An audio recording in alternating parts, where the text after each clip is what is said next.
The clinic smelled like lemon-scented antiseptic and stale coffee. Not the kind you drink, but the kind that clings to the walls after too many mornings of waiting, hoping, pretending things are better than they are. The chairs were all the same, hard plastic with an upholstered cushion that promised comfort and never delivered. The walls were a pale green that probably looked calming in a catalog, but did nothing to ease the tight coil in my stomach. I sat there, my hands folded neatly in my lap, trying not to let them tremble. A woman across from me flipped through a magazine without turning the pages. A child coughed. Somewhere, a phone rang and rang before going silent. I could hear the clock above the reception desk ticking louder than seemed natural, like it was counting down to something I hadn't prepared for. My name was Joanna Mercer. I was 48 years old, and I hadn't felt truly seen in over 20. Not since Caleb was small enough to climb into my lap and tell me I was his favorite person in the world. I used to live for those moments, the soft weight of his trust pressing into my chest like sunlight. But that was a long time ago. That little boy had grown into a man I barely recognized, and today I realized I didn't want to. Joanna Mercer? The nurse's voice was polite, professional, detached. She didn't look at me, not really. Just glanced from her clipboard to the waiting room and back, her tone practiced. I stood, smoothing my cardigan with hands that felt suddenly foreign. Caleb didn't rise with me. Instead, he leaned back in his chair, crossed one leg over the other, and muttered, "Don't waste time on her." My breath caught in my throat. It wasn't loud. He didn't yell. It was low, dismissive, meant to land softly enough that only I would hear. But it didn't need volume. It carried more weight than any outburst ever could. Time stopped. The nurse either didn't hear or chose not to react. She turned and walked back toward the exam rooms, expecting me to follow. My feet felt rooted to the floor. Caleb stared at his phone, his brow slightly furrowed in what looked like irritation, not guilt, like I was the one inconveniencing him by needing medical attention. There was a time I would have made excuses for him. I would have told myself he was tired from work, stressed, distracted. But not today. Not after everything.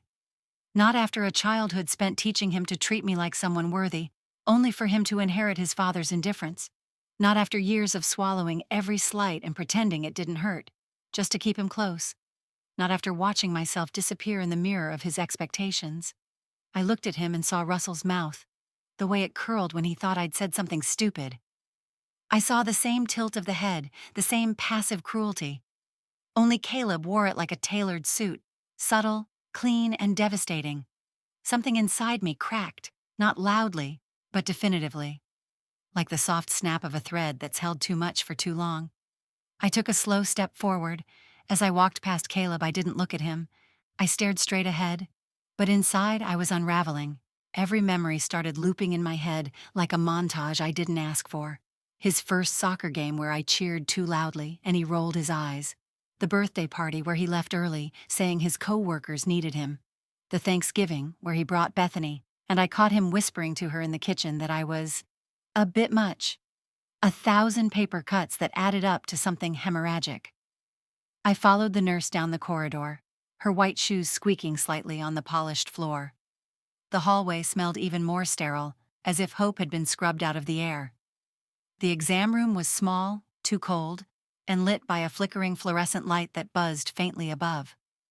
I sat on the crinkling paper atop the examination table, suddenly unsure if I was here for my checkup or to mourn something intangible.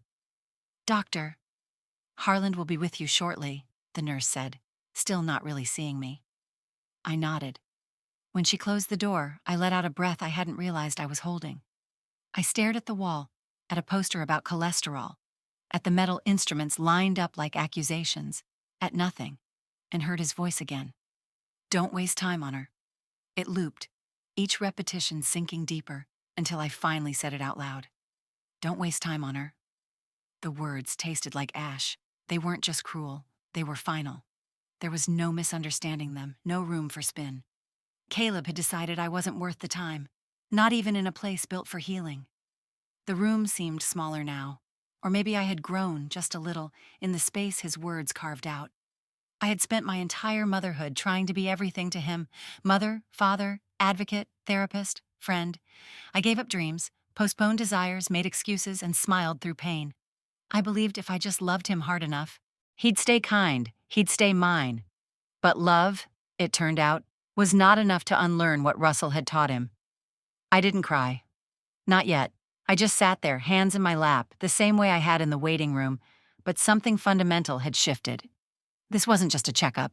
This was the checkout. The slow, quiet end to something I should have let go of years ago. I reached into my purse and pulled out my phone, opened the calendar, scrolled to next month. There was another appointment scheduled for both of us, a follow-up Caleb had insisted on attending with me. I tapped on it, hit edit. Then I typed in 2 new words: canceled, permanently. I saved the change and looked up at the fluorescent light, still flickering like it couldn't decide if it was dying or not. That made 2 of us, but maybe one of us was finally done pretending. Before Caleb ever spoke a word, I had already imagined the man he'd become. I saw him tall, kind, wise. A man who knew how to hold space for others. A man who didn't need to win every conversation to feel like he mattered. A man who didn't remind people, especially women, that silence was often safer than saying the wrong thing. Instead, I watched him become Russell. And I helped it happen. We lived in a modest, 2-story home on the edge of a quiet Ohio town, where neighbors waved but never asked too many questions. It was the kind of place where you couldn't scream without someone hearing you. But no one ever came running. I met Russell at a church picnic when I was 21 and newly orphaned. My parents had died in a car crash the winter before. I didn't have siblings, only an older cousin in Michigan who sent a card once a year out of obligation. Russell was confident, warm in the way people are when they want something, and the first person to ever call me beautiful without hesitation. We were married within the year. Caleb was born 2 years later. By the time he was in preschool, I'd forgotten what it was like to be touched gently. Russell never hit me. He didn't need to. His words were sharper than any belt. He had a talent for cutting just enough to make me bleed without showing bruises. His favorite phrases were, "Why are you always so sensitive?" and "You're lucky I put up with this." Caleb was always watching. At first, I thought I could shield him. I tried to make our house feel safe by overcompensating. I made themed lunches, wrote notes on napkins, organized elaborate birthday parties, memorized the names of all his stuffed animals. I wanted him to see at least one adult in his life as consistent, loving, and soft. But children are observant, and Caleb had Russell's eyes, sharp, assessing, skeptical. It started small. When Caleb was 7, he rolled his eyes when I kissed his forehead in front of his friends. At 10, he sighed whenever I reminded him to wear a coat. By 13, he began echoing Russell's tone. "You don't get it, Mom. You never get it." Russell encouraged it. He called it toughening him up. When I pushed back, Russell said, "You're going to turn him into a mama's boy. The world doesn't reward weakness." I wanted to argue. I wanted to scream. But Russell had already convinced me I wasn't worth listening to. I had spent years soaking in his disapproval until it became my own. I started to believe I was, in fact, weak. That my love was smothering. That I ruined things with my worry. The house always felt colder when Russell was home. Dinner conversations were landmines. I still see the table. The way Russell tapped his fork impatiently. The way Caleb stared into his plate. The way I forced a smile as I passed the potatoes. One night, when Caleb was 12, I spent hours making his favorite: baked ziti, garlic knots, chocolate pudding. I burned the knots slightly while helping him with a science project. Russell picked one up, tapped it against the table, and muttered, "You can't even get dinner right." Caleb laughed. I smiled like it was funny. Later, I found the burnt ones in the trash, every single one. He hadn't eaten any. Still, I tried. Parent-teacher nights, science fairs, basketball games. I was always there, cheering too loudly, clapping too quickly. Caleb would glance at me with this pained look, like I was embarrassing him just by existing. I started shrinking myself. At school concerts, I sat in the back. I stopped baking for his class. I asked fewer questions. I said less and smiled more. I thought if I gave him space, he'd appreciate me more. Instead, I became invisible. And yet, when Russell left us, packed his things one Saturday and said he needed clarity, Caleb blamed me. He was 17. "You never made him feel like a man," he said. "You're exhausting." I stared at him, mouth open, words trapped in my throat. He sounded so much like his father that I felt my stomach turn. But he wasn't wrong. Not entirely. I was exhausted rather, from carrying so much and still being seen as the problem. I never told Caleb the things Russell said when Caleb wasn't home. I never told him how he made me feel like a ghost in my own home. I protected Russell's image because I thought it would protect Caleb's heart. It didn't. Instead, Caleb built himself in his father's image, strong, successful, emotionally impenetrable, the kind of man who wins arguments and loses relationships, the kind who says, "Don't waste time on her," without blinking. 2 weeks ago, I borrowed Caleb's car while mine was in the shop. He told me to use his Lexus and left the keys on the kitchen counter. I found the receipt while looking for a parking stub. A small, folded square tucked into the glove box. A diner bill. 2 grilled cheese sandwiches, 2 coffees. The name on the credit card read, R. Mercer. The date was from last year. The location was 2 towns, over from where Russell had moved after he left us. I'd always believed Russell had cut contact with Caleb after the divorce. He told me as much during our last phone call, when he said Caleb had grown soft and stopped returning his messages. But this receipt said otherwise. They'd been meeting, secretly, regularly probably. I stared at the slip of paper until the ink blurred. I thought of all the times Caleb claimed to be too busy to visit. The missed birthdays, the canceled holidays, the cold detachment he carried like armor. He hadn't pulled away because I was too much. He'd pulled away because he had chosen a side, and it wasn't mine. I put the receipt back exactly where I found it. Later that night, I sat across from him during dinner, watched the way he talked about his latest court case, the way he corrected me when I mispronounced a colleague's name, the way he never once asked about my day. I smiled through the meal, just like I used to with Russell. But something inside me had shifted. I was done fighting for someone who only ever saw me as an obstacle to outgrow. The door closed behind me with a sound that seemed louder than usual. Maybe it was the silence in the house, or maybe it was what I carried in with me. Caleb's words still clinging to my skin like frostbite. Don't waste time on her. I had heard the words hours ago, but they were still fresh, still echoing. They filled the hallway of my own home like a fog, thick and suffocating. I dropped my purse on the entry table and leaned against the wall, my hand bracing me as if the house had shifted beneath my feet.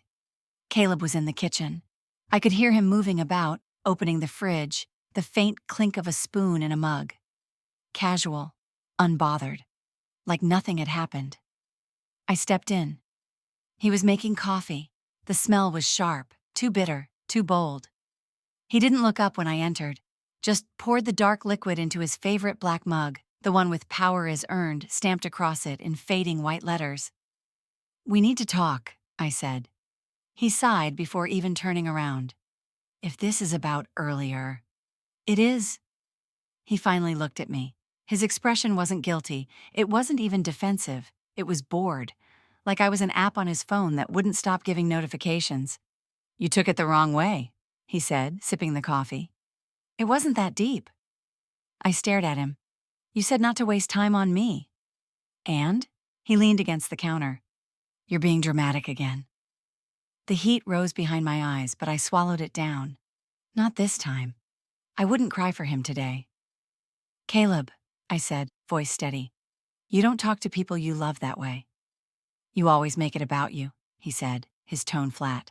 "One comment and you spiral. That's the problem. It's exhausting." There it was, that familiar shift, the way the conversation turned and suddenly I was the one on trial. I had heard this tone before, from Russell, from Caleb, once he learned how to use it like a weapon. I opened my mouth to respond, then closed it. My mind drifted, uninvited, back to a Tuesday night years ago. I had just come home from my second job. Caleb was in high school. I'd worked a double shift at the pharmacy and missed his debate tournament. I'd tried to explain that I couldn't get coverage. I promised I would make it up to him. He didn't say anything, just went to his room, slammed the door, and turned up his music so loud the walls vibrated. I sat on the stairs for over an hour, holding a plate of reheated lasagna and crying so quietly the dog didn't even stir. That was the night I decided I didn't deserve to ask for understanding. Back in the kitchen, Caleb was checking his phone. "Do you even hear yourself?" I asked, voice cracking despite my efforts. You dismiss me like I'm nothing. You take everything so personally, he said, not looking up. I'm tired of being the villain in your stories. My stories. He didn't see them as shared memories. He saw them as narratives I created for sympathy. I sacrificed everything for you, I whispered. Don't guilt me, he snapped. You chose to do that. That's on you. My breath caught. Not because I hadn't heard it before, but because this time I didn't flinch. I didn't fold. Something else rose inside me. Tiredness, yes. But also clarity. He was right. I had chosen. I had chosen him every time. Over my own sanity. Over truth. Over leaving. But choosing love shouldn't have been a sentence. I looked at him. Really looked. His broad shoulders, the perfectly ironed shirt, the way he carried himself like someone who'd never been questioned. He was successful, respected, feared, but not kind. I'm sorry, I said. He raised an eyebrow. What? I'm sorry I let it go on this long. He stared at me, the smug edge fading just enough to show confusion. I thought if I kept loving you hard enough, you'd remember I was worth something, I continued. I thought if I endured enough, you'd soften. I stepped forward. But you didn't. You grew into the very thing I tried to protect you from. And I helped. I stood by and let it happen, because I thought silence was safety. His jaw tensed. You don't mean that, he said. You're upset. I do, I cut in. I mean every word. We stood there, mother and son, a chasm yawning between us that had taken years to form but only minutes to acknowledge. I let the silence stretch, let him sit with it. No rescuing this time. Finally, I said, I won't fight for a seat at a table where I'm invisible. He scoffed. What's that supposed to mean? It means I'm done shrinking, done explaining, done pretending this isn't emotional abuse. His face hardened. You're being ridiculous. I smiled, but there was no warmth in it, only release. That's what he used to say too. Caleb opened his mouth, closed it again. The moment hung, trembling. He wasn't used to me walking away. I turned to leave. He didn't stop me. In the hallway, I paused by the stairs and whispered the word I'd never said without crying. Goodbye. No tears came. Just breath. And space. And the faint sound of a coffee. The jewelry box was hidden in the back of my closet, behind a pair of winter boots I hadn't worn in years and a half-zipped garment bag with a dress I no longer fit into. The box was wooden, small, scratched at the edges. I hadn't opened it in more than a decade. I don't know what brought me to it that afternoon. Maybe it was the quiet of the house after Caleb left. Or maybe it was something more primal, a need to dig into the pieces of myself that existed before I became someone's mother, someone's wife, someone's afterthought. The latch stuck for a moment before clicking open with a tired sigh. Inside, among tangled chains and broken earrings, was a bundle of folded paper tied together with a faded blue ribbon. The edges had yellowed, the handwriting on the outermost page slightly smudged but still unmistakable. Diane, my sister. I sat on the bedroom floor and unwrapped the ribbon slowly, hands trembling. The first letter was dated 26 years ago. The handwriting slanted left, rushed but legible. I could hear her voice in the ink, sharp, stubborn, fiercely protective. Joe, I know you think you're in love, but Russell reminds me too much of Dad. He doesn't see you. He sees what he can control. That's not love. That's captivity dressed up like devotion. I exhaled shakily. I remembered this one. I'd read it once, maybe twice, before folding it away. At the time, I thought Diane was bitter, that she didn't understand, that she just wanted to be right. I had told Russell about the letter. He laughed, called her jealous, said Diane never liked him because she didn't know how to handle strong men. He asked why I even kept in touch with her when she did nothing but sow doubt. I stopped writing back. Another letter. This one softer. I miss you. I miss the girl who used to sing in the car, who used to dream big. Is she still in there, Joe? Does she still write? Does she ever think about our old treehouse? Tears slipped down my cheeks as I read on. The letters weren't confrontational after the first few. They were warm, longing, aching for connection. She wrote about her new life in New Mexico, about the art studio she opened in a converted barn. She sent sketches of sunrises, fragments of poems, photographs of the desert in winter. She told me she forgave me, even when I hadn't asked. She said she hoped I'd write back, that she'd always be waiting. I never did. And now, sitting there surrounded by memories I'd buried, I wanted to scream. I had abandoned her. Not because I didn't love her, but because I was too far gone to believe I deserved love from anyone who truly saw me. A guilt I couldn't name twisted in my chest. I hadn't just lost a sister. I had forfeited her. For days, I couldn't shake the weight of those letters. I carried them in my purse, reread them at red lights, cried into them late at night when the world was quiet and cruel. I wondered if it was too late to find her. So I started searching. It didn't take long.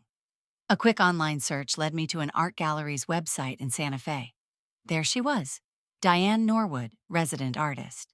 A photo of her in front of a mural, her hair streaked with silver, paint on her hands, a small, satisfied smile on her face. I called the number listed. It rang twice before a voicemail picked up. Her voice hadn't changed. Not really, just steadier. I didn't leave a message. Instead, I drove back to the old neighborhood. The Mercer house. It was still there, paint faded, porch sagging slightly. A new family lived there now. I parked across the street and sat with the engine off, memories pressing in like fog on the windows. I spotted Mrs. Collins on her porch next door, the same woman who used to bring over casseroles when Caleb was sick. She squinted, then stood up. "Joanna Mercer?" she called, surprised. I crossed the street slowly, cautiously, like my past might bite. We talked. I asked about the neighborhood, the changes, the faces that stayed and the ones that didn't. Then I asked about Diane. Mrs. Collins shifted uncomfortably. "Oh, honey, I always wondered if you knew." "Knew what?" She hesitated. "She came here more than once, knocked, left letters. I remember her standing on your porch crying once. Russell came out, told her to leave." My heart thudded. "I thought she gave up on me," I said quietly. Mrs. Collins gave me a look I couldn't read, part pity, part understanding. "That man never let anyone in who might have told you the truth." It hit me like a freight train. Diane hadn't walked away. She had been cut off, kept out, hidden behind the wall Russell built around me and sealed shut with guilt and gaslighting. I thanked her, drove home in silence, parked, didn't move for nearly an hour. My whole life I thought Diane was the one who left, but I was the one who didn't see the bars on the windows. I wrote her that night. A long letter. No embellishments. Just truth. I told her I'd found her letters. That I was sorry. That I missed her. That I wanted to know her again. Not as the sister I remembered, but as the woman she had become. I sent it the next morning with a photo of us from the treehouse, ages 9 and 12, arms looped around each other, gap-toothed and wild-eyed. And then I waited. The first time I heard Caleb raise his voice at Bethany, I told myself it was nothing. A one-off, stress, work, pressure, a misstep. It was winter. They'd just returned from a weekend in Chicago, and Bethany was quiet the entire dinner.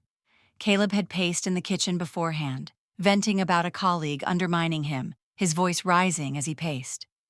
Bethany said something small, a suggestion about not letting the situation ruin their evening, and he snapped.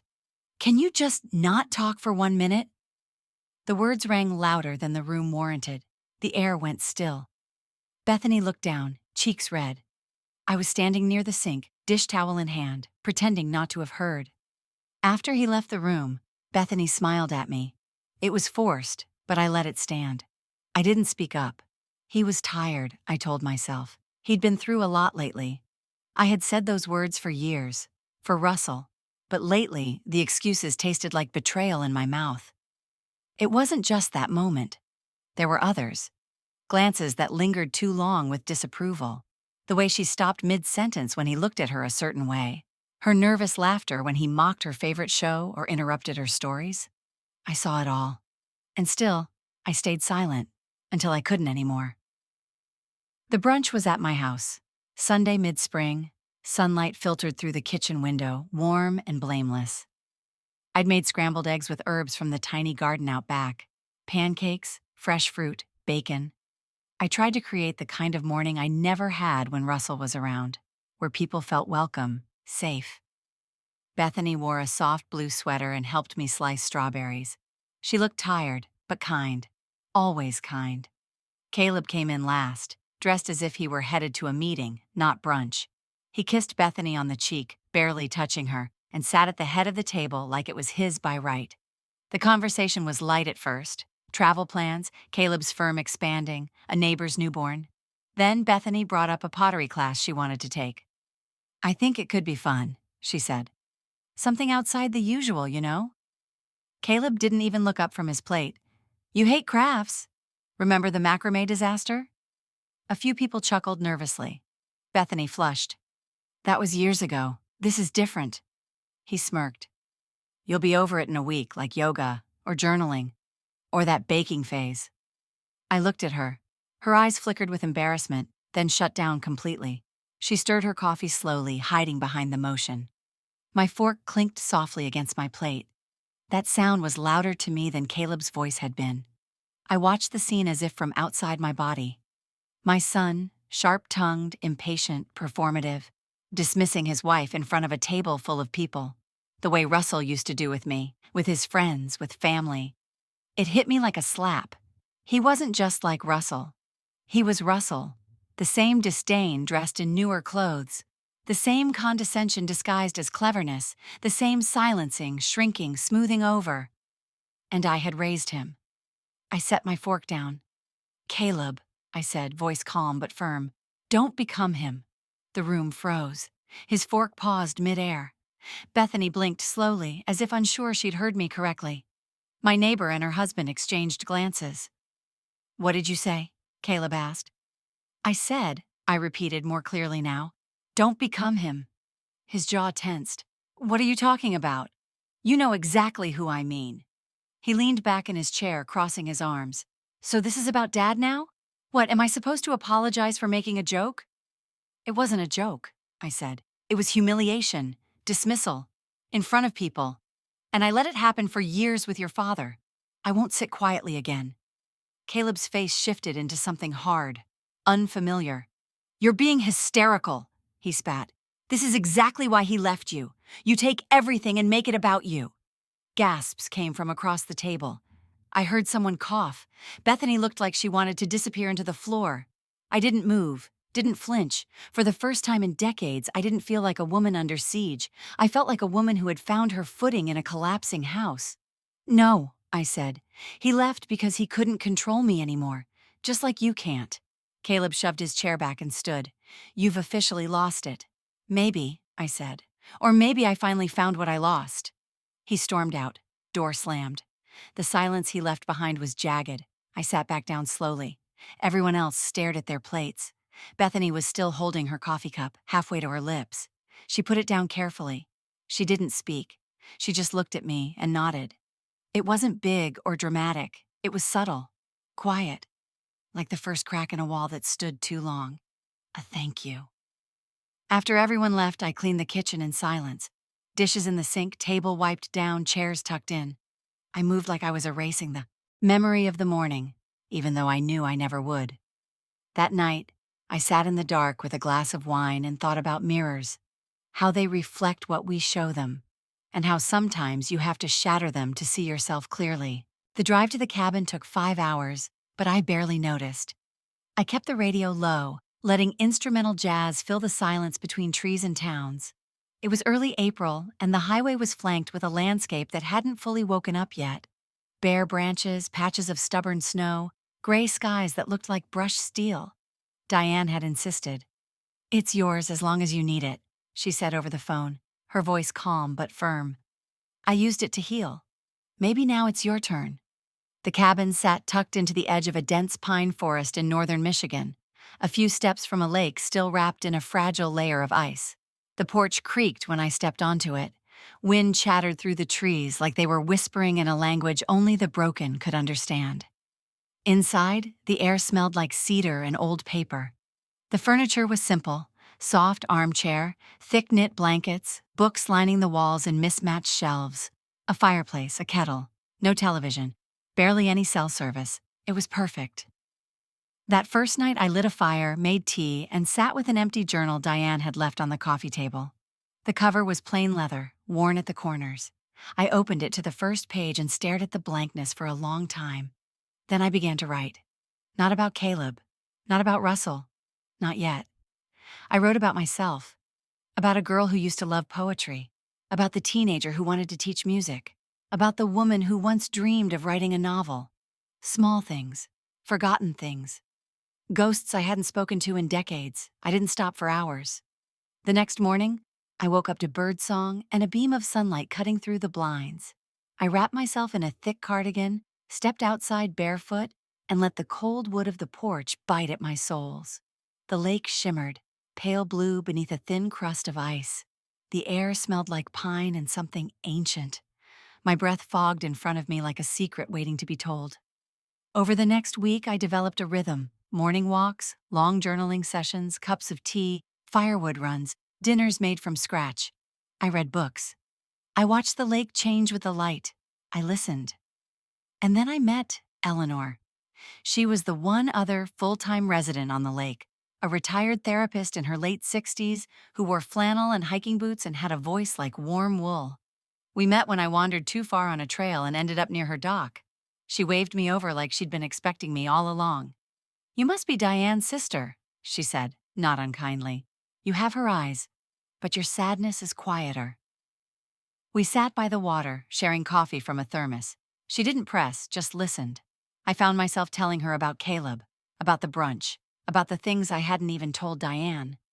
Eleanor didn't flinch. Instead, she nodded and said, "What he's doing has a name, you know." "What do you mean?" "It's emotional abuse," she said. "Minimizing, gaslighting, withholding affection. It doesn't leave bruises, but it leaves something deeper." The words landed like pebbles dropped into still water. We talked for hours, days really. I visited her often, helping in her garden or walking her dog. In between those soft, quiet moments, we unpacked years of silence.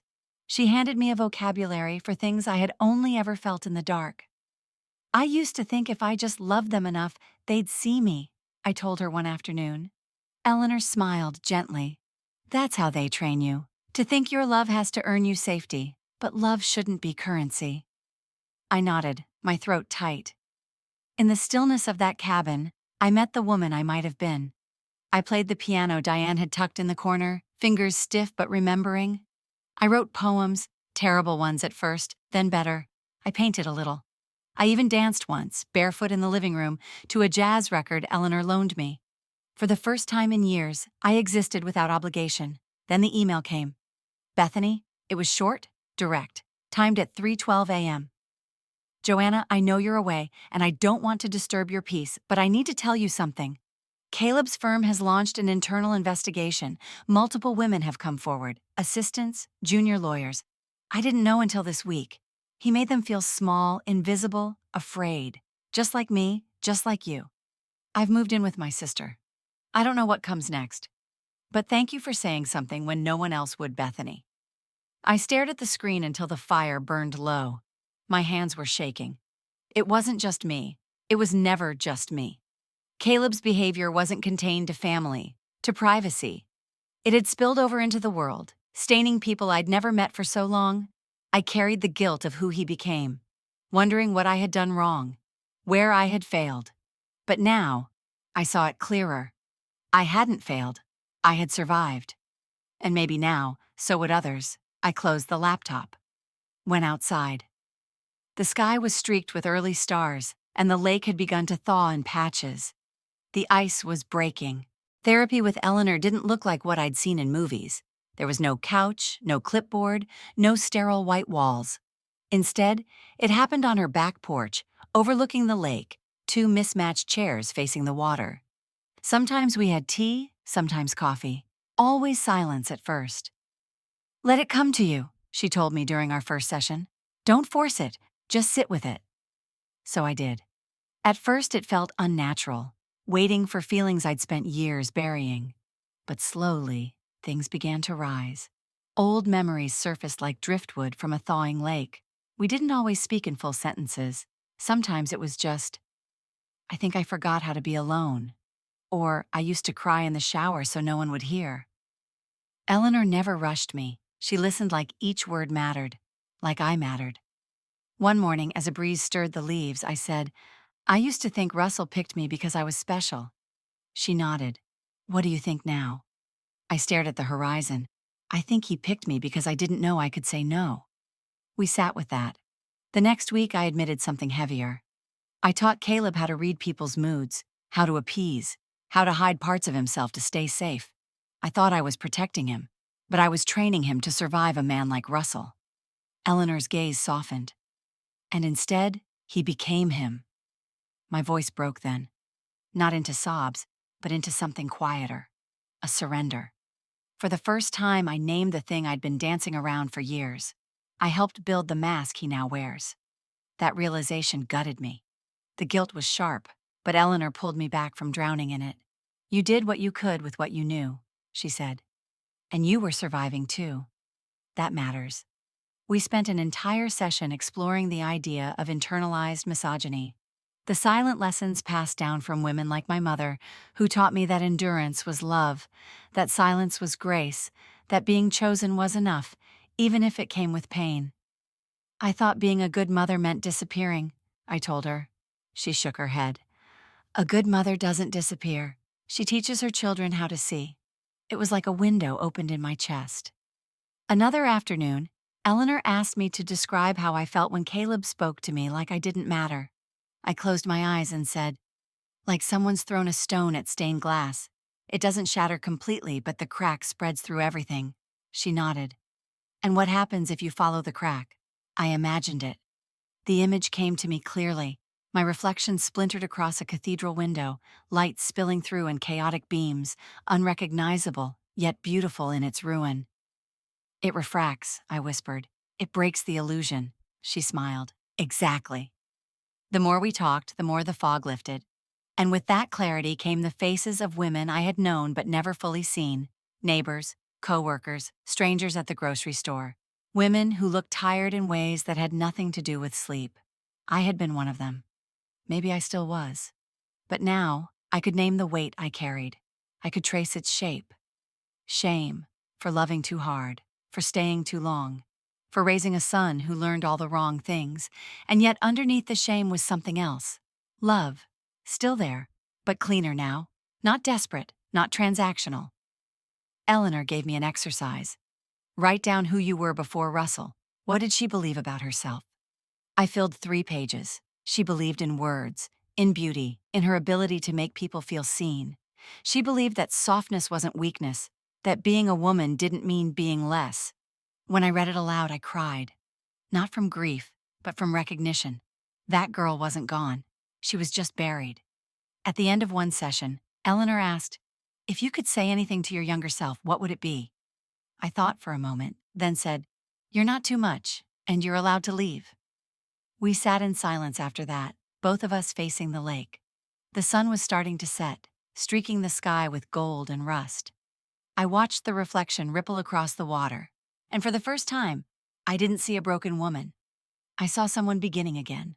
She arrived in the late afternoon, a rust-colored Subaru pulling into the gravel drive with a familiar cautiousness. I watched from the window, heart in my throat, palms damp with nerves I hadn't felt since our last Christmas together, 30 years ago. Diane stepped out slowly, her hair longer than I remembered, streaked with silver, caught in a braid that brushed her shoulder. She wore jeans, hiking boots, and a heavy cardigan with fraying sleeves. Her face was older, lined with grief and grit, but the eyes were the same. Fierce, tired, awake. I met her on the porch. For a moment, we just stared. "Joe," she said, voice breaking the silence like a pebble dropped in water. "D.I." And then, no fanfare, no speeches. We fell into each other's arms, not neatly, not easily. The hug was awkward, tight, trembling with everything unsaid. I felt her breath hitch against my neck, mine caught in my chest. We didn't speak for several minutes, just held on. Inside, we opened a bottle of wine and sat on the floor like we used to when our parents fought upstairs, and we escaped to the basement. The fireplace crackled. Diane pulled her legs under her like she always did, back straight, eyes scanning the room. "This place still smells like cedar and ash," she said. "I didn't change much," I replied. "It felt wrong to." She nodded, sipped her wine. "Thank you for writing." "Thank you for waiting." Silence again, but this one was softer, familiar. She pulled something from her bag, a folded photo. United States, treehouse, arms linked. I smiled without meaning to. I never stopped wondering what happened to you, she said. I came to the house 3 times. Russell always answered. The last time, he said you didn't want to see me, that you thought I was toxic. I closed my eyes. I never knew. He told me you'd given up on me. Her jaw clenched, but she didn't cry. He was good at that. We talked deep into the night, about the years we lost, about the men we loved who loved power more. Diane told me about her therapist, the woman who helped her understand that surviving was more than just leaving. It was rebuilding, choosing softness again, trust again, choosing yourself. I almost didn't make it, she admitted. I kept thinking of Mom, of how she stayed. I thought maybe it was in our blood. I nodded slowly. I used to think I was weak for staying. Now I wonder if I just didn't have the words. She looked at me then, and for the first time, I didn't see her as the sister who escaped. I saw her as the woman who had crawled through the same fire and came back for me. We shared stories we hadn't dared speak aloud. The night I found Caleb crying under his bed, and Russell told me to toughen him up. The time Diane's boyfriend punched a wall near her head, and she still apologized for provoking him.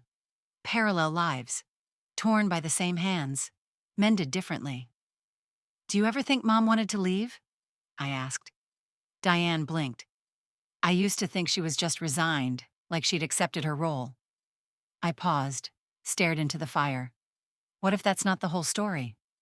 Later that night, long after Diane had gone to bed, I couldn't sleep. I wandered the cabin, following the creaks in the floorboards, the familiar hum of the refrigerator, the distant rustle of wind against glass. Something drew me to the back storage closet, one we hadn't opened in years. Inside, beneath old quilts and paint supplies, I found a small wooden box, unlabeled, unlocked. Inside were letters, addressed to Diane, dozens of them, all from our mother. I sat on the floor and read them one by one. Her handwriting was neat, hopeful, desperate. I wish I could tell you how proud I am of you. You were always the brave one. I wanted to leave when you did. I tried once. He found me before the bus arrived. Don't hate your sister. She stayed because I taught her that love meant endurance.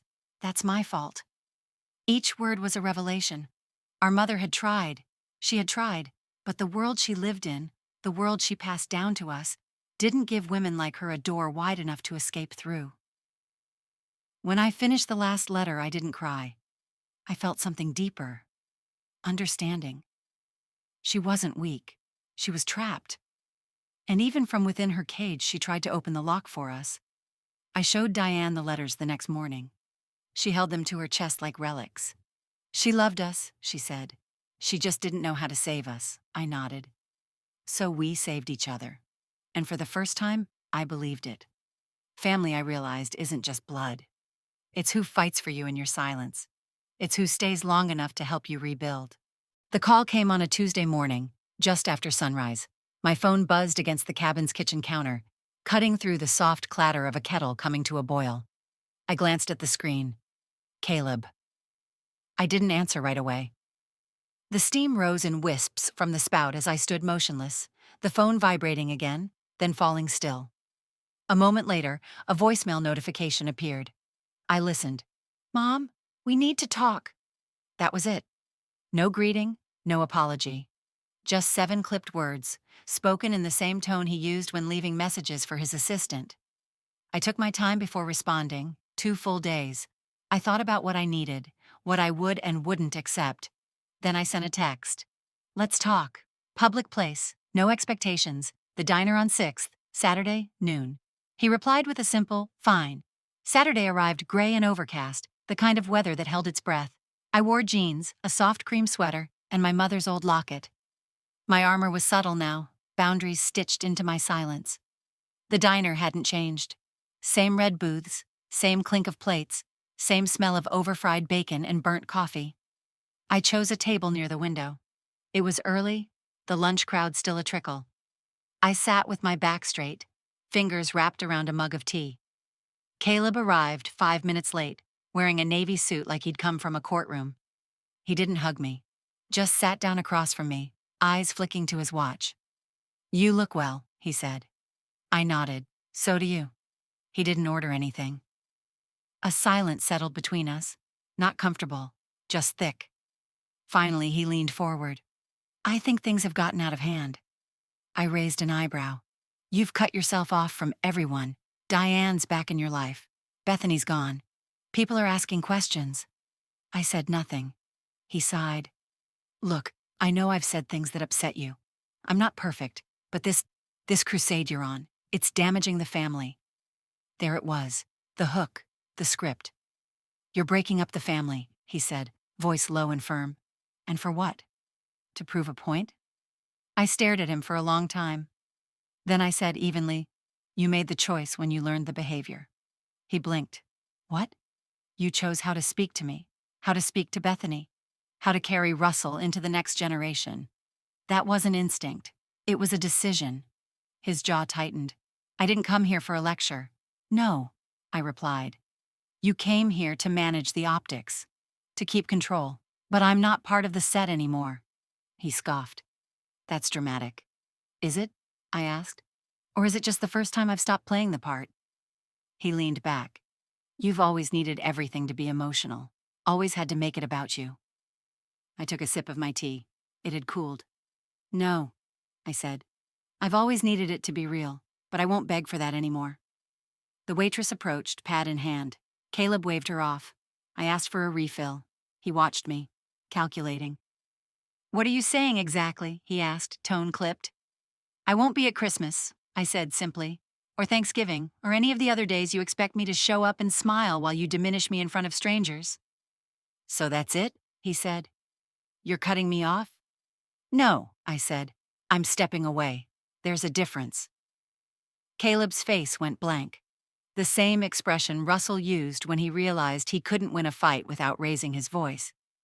I've been your mother your whole life, I said. But I can't keep mothering a man who won't see me as human. The quiet in the diner seemed louder now. A waitress dropped a fork in the kitchen. Someone coughed. Caleb stared at me, his lips pressed into a hard line. I hope, I added gently, you find someone who helps you break the cycle. But it won't be me. He didn't answer. After a moment, I stood, left a 5 on the table, picked up my purse. He didn't call after me. Outside, the air was brisk, clean. I walked to my car without looking back, and for the first time in years, I felt whole. Not victorious, not vindicated, just real. The email arrived on a Sunday evening. I was on the porch of the cabin, blanket over my knees, a cup of chamomile cooling beside me. The sun was slipping behind the trees, casting long gold shadows across the lake. My laptop dinged.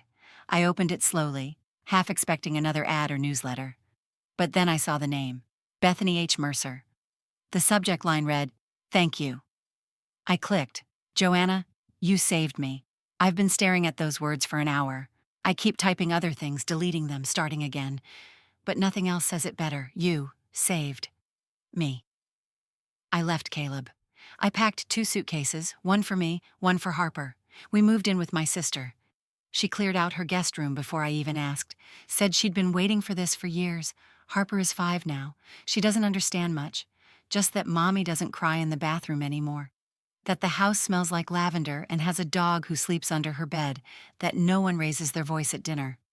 I've started therapy. My therapist says it'll take time to stop apologizing for breathing. I didn't realize how often I said I'm sorry until she pointed it out. Every time I asked for space or disagreed or dropped a spoon, I apologized. I learned to live like that without noticing. Sound familiar? When you spoke up at brunch, I felt like someone cracked a window in a sealed room. I didn't know how badly I needed fresh air until it came rushing in. You were the first person to say it out loud. I want you to know. I'm trying. For me. For Harper. I don't want her to grow up thinking silence is love. I don't want her to inherit the cage I lived in. You showed me the door, and now I'm walking through it. With gratitude, Bethany, I read the message 3 times. The 4th time, I let myself cry. Not grief, not guilt, not even relief. Release. Like a bird lifting from my chest. I thought I'd spent my whole life failing. Failing as a wife. Failing as a mother. Failing to break the cycle. But here it was. Proof that something I said, something I did, had cracked the chain. Not just for me, for the next generation. Harper would grow up in a home where kindness wasn't conditional, where silence wasn't survival, where "I love you" wasn't followed by "but." I thought of my mother, of Diane, of the countless women who learned to stay small so their families could feel big. And I realized I had become the woman I once needed. Not perfect, not whole, but brave and visible. I wrote back to Bethany, just one line. "Thank you for walking through the door." That night, I slept without dreams. The next morning, a package arrived. It was small, square, wrapped in brown paper with no return address.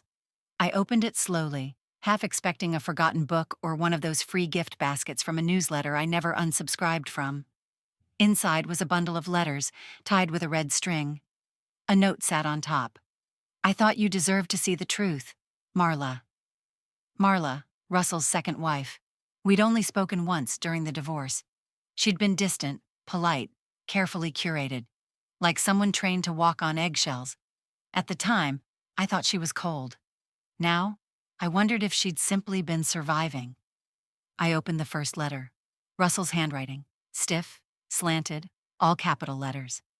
I read slowly, each line landing heavier than the last. He hadn't changed. Not with Marla, not with her daughter from a previous marriage. He'd isolated, criticized, undermined, repeated the same script with different scenery. But buried in the letters were things I never thought I'd hear from him. Regret for how he treated me, for how he molded Caleb into a reflection, not a son. In one note, dated 6 months before his death, he wrote, "I used to think control was strength, that being feared was better than being forgotten. But I was wrong. I see Caleb walking the same path, and I wonder if there's still time to turn around. I miss Joanna, I just never knew how to tell her." I folded the letter carefully, set it aside. It didn't absolve him, it didn't undo the years, but it was something, a map of his own prison, scribbled too late but honest. I placed the letters back into the box, hands steady now. I wouldn't keep them, not forever. But I'd read them again, maybe once more, just to remind myself that even monsters sometimes see their own shadows. Then I would let them go, just like him. The clinic was in a modern brick building on the edge of town. Newer, quieter than the one where it all began. The waiting room smelled faintly of pine and hand sanitizer. The chairs were soft this time, upholstered in a warm gray fabric. A bowl of peppermint sat on the reception desk. I arrived early. I wore a deep burgundy blouse, black slacks, low heels, my hair pulled back, minimal makeup. No jewelry except my mother's locket. Not for nostalgia, but as a tether to the truths I'd finally stopped burying. I had chosen this clinic, this room, this therapist. His name was Dr. Neil Halpern. He came recommended by Eleanor.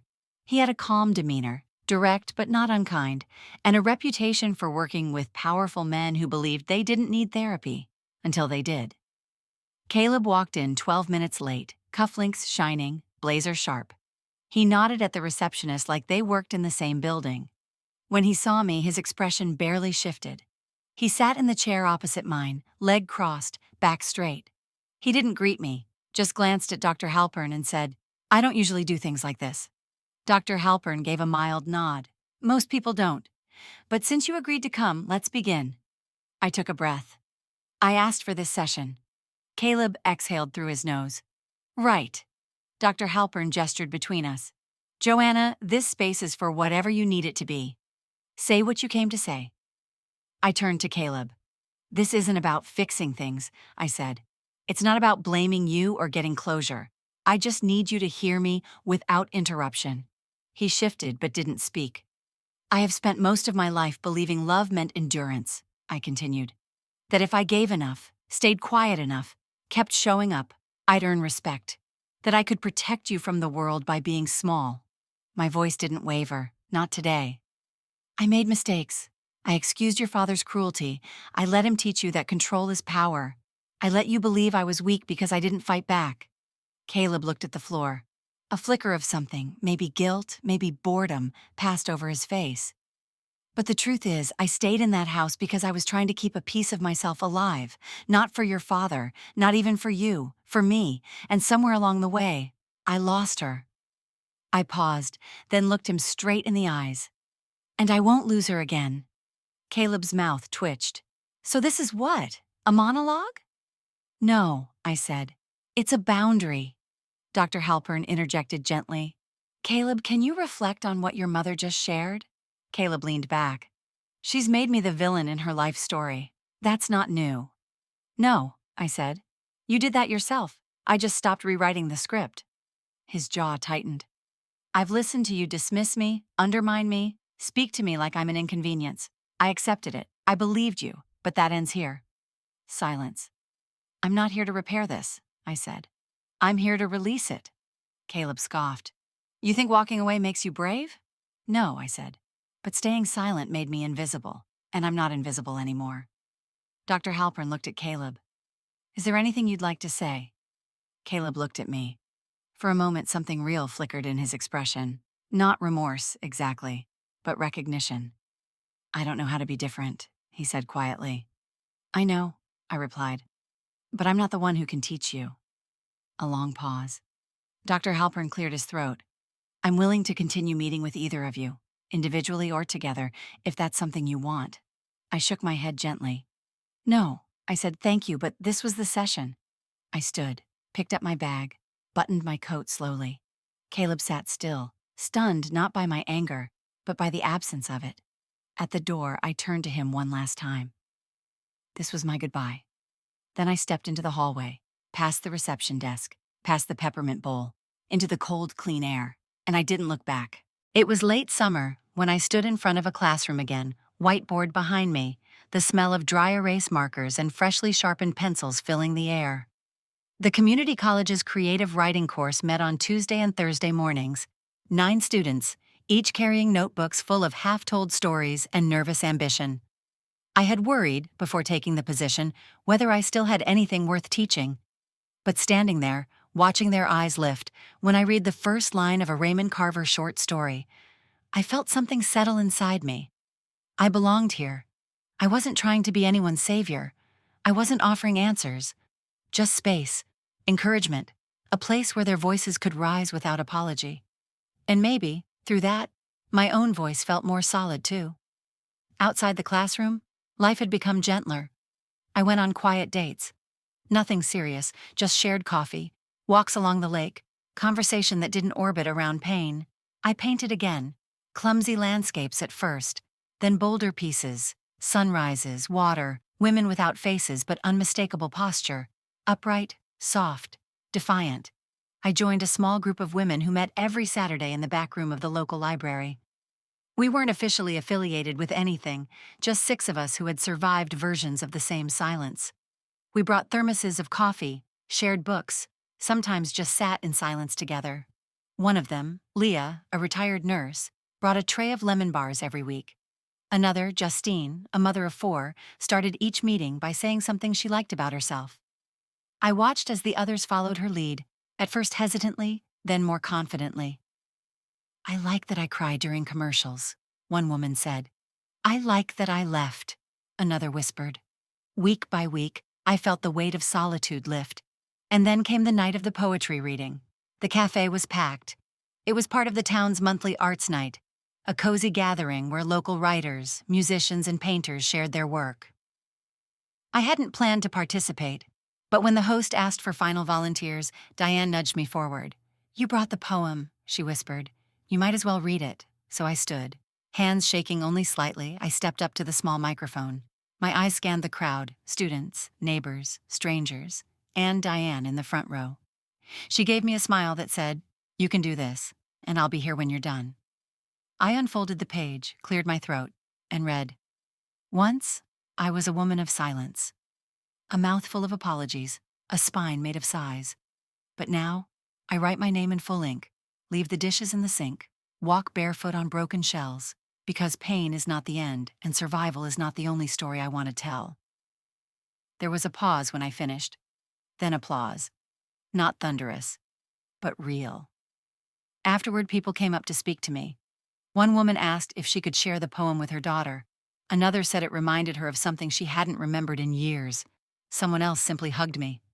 Later, Diane and I walked back to the cabin, arms linked. You have more, she said softly. I can feel it. I'm not done writing, I replied. Not by a long shot. We made tea and sat on the porch until the sky shifted from black to indigo. The lake was quiet. Even the trees seemed to rest. It was then I realized something I hadn't known I was searching for. I wasn't just surviving anymore. I was creating, contributing, laughing, living. A few days later, I returned to the lakeshore just before sunset. The sky was ablaze, fiery orange melting into blush and lavender. I kicked off my sandals and stepped into the sand, cool between my toes. The water lapped softly. I walked forward, slow, steady, until my feet touched the edge of the lake. The waves met me gently. I closed my eyes. The air was clean, the world quiet, and I, barefoot, unafraid, was finally home. If this story felt like a mirror, cracked but honest, don't close it just yet. You've only met one voice in a sea of silenced women learning to rise. Stick around, because the next truth might sound a lot like yours. We're not done telling the stories that weren't supposed to survive.